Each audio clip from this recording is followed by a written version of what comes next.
Investing in the stock market begins with understanding the basics of how it works. At its core, the stock market allows you to buy shares of companies, giving you ownership in exchange for your investment. So the goal is to buy low and sell high, but it's important to recognize that stock prices can fluctuate and investing carries risk. So start by educating yourself about different investment strategies and the various types of stocks.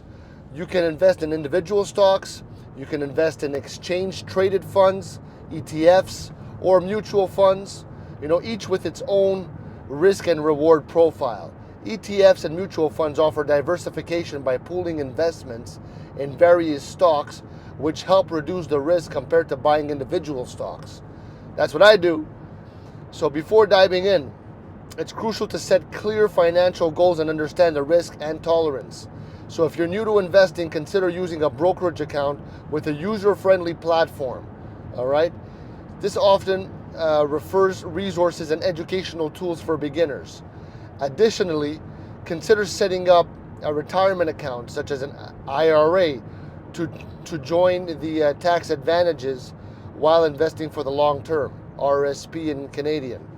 So it's wise to start small, using the money that you have, that you can afford, to invest.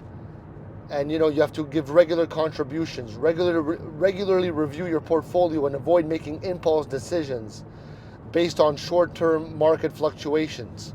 Consistency and patience are essential for a long-term success in the stock market. Let me know if this helped.